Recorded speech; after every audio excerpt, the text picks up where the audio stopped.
We're back out on the bass buggy, and today we're talking about 3 mistakes you're making on the water that are costing you fish, and how to fix them. Stick around.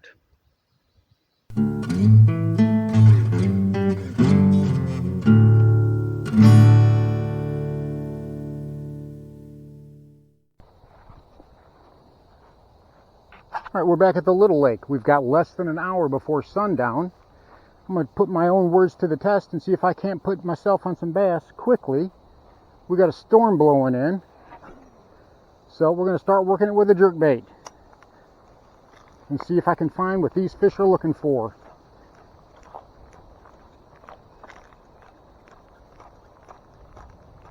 We're going to see if I can, we're going to see if I can't find what these fish want.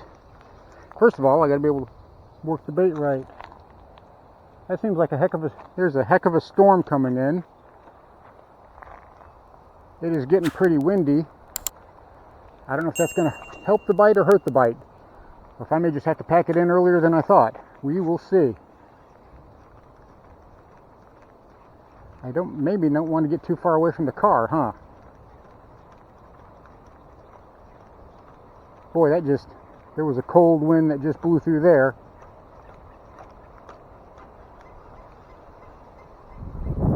Woo! Yeah, that is a heck of a storm coming in. I don't know if that's going to help the bite or hurt it. We'll find out. Usually that helps the bite pretty good. But we're going to work quick, see if I can put myself on some bass. Hopefully I won't get too drenched. There we go. That was quick. Right there. There we go. 3/4 pounder, between a half pound and a 3/4 pound.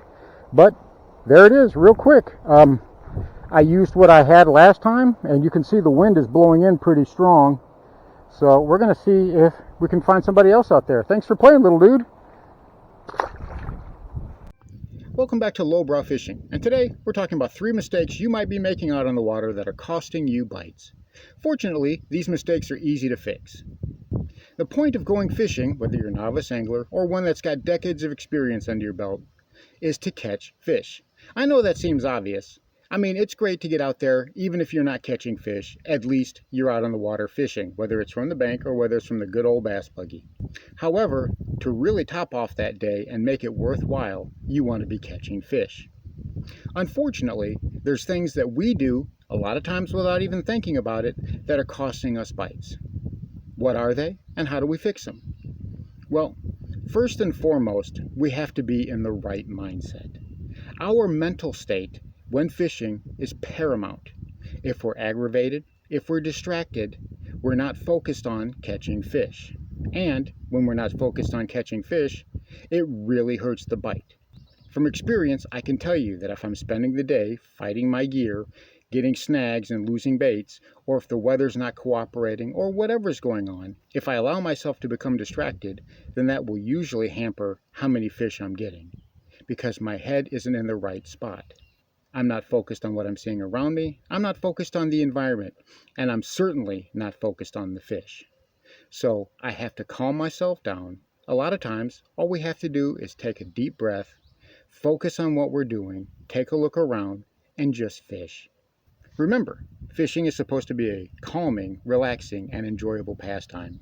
So if you're out there and you're frustrated and you're angry or you're just not having a good time, perhaps it's either time to put the boat back on the trailer and head to the house, or just try to calm down and relax. At the very least, you'll enjoy yourself a heck of a lot more, and most likely you'll start catching more fish.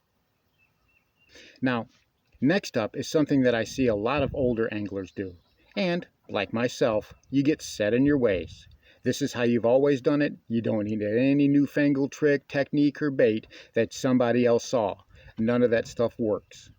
Just worry about how you've always fished. A good old purple plastic worm is all I've ever used, and it's all I'll ever need. What that boils down to, I guess, is that you want to fish what you want to fish, the way you want to fish it, and not necessarily what the fish want to bite. I see a lot of anglers get up in that trap. They want to throw what they want to throw and not what the fish are going to bite. And predictably, they don't get any bites. Recently, I was out at a new body of water, about to put the good old bass buggy in and go fishing. It was a gorgeous day. It was overcast, light wind, it wasn't too hot. It looked like perfect condition for catching some big fat bass. Now, coming into the dock and fishing around it, fishing laydowns and fishing up underneath the dock, was an older gentleman in a smaller boat. And he was grumbling and grousing about how the lake was an extreme disappointment. He had paid all that gas money to get there. It had taken him several hours to drive to it. It was a lake that people had told him that it was a great place to fish, and he hadn't caught anything. I watched as he threw his bait out and reeled it in time and time again, and he was throwing a small, deep-diving crankbait. It looked to be about a quarter-ounce size and maybe about a 4 to 6 foot diver.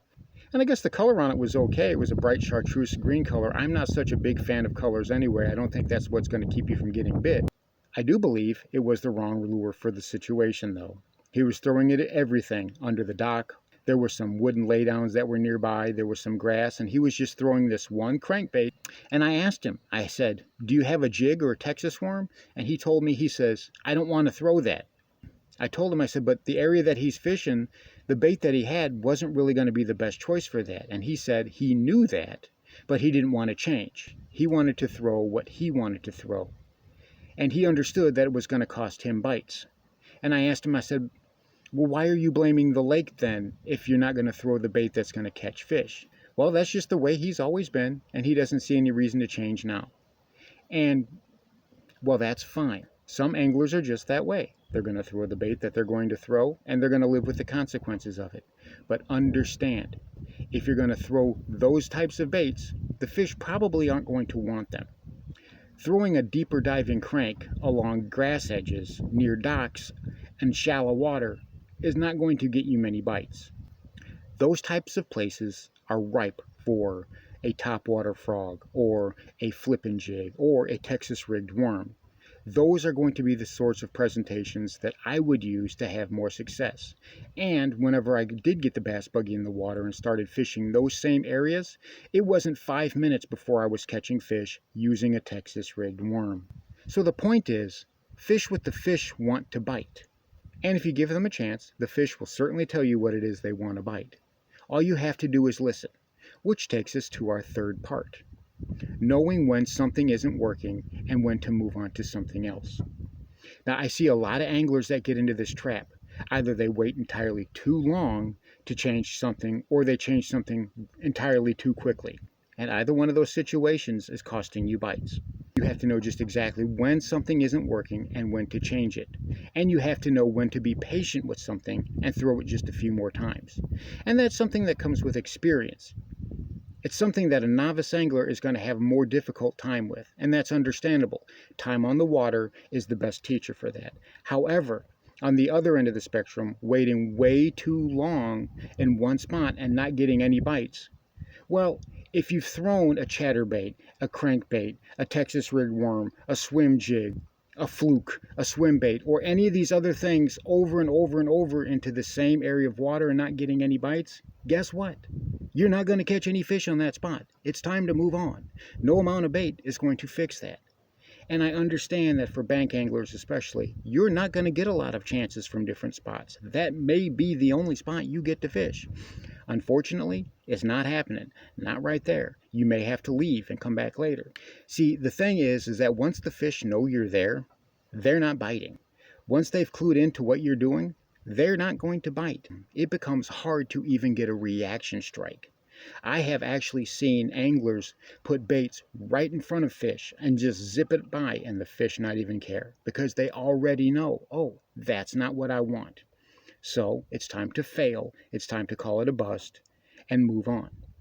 And if you're on the bank, unfortunately, it's not going to work from that spot. You may have to go to a totally different body of water if there's not another spot that you can fish.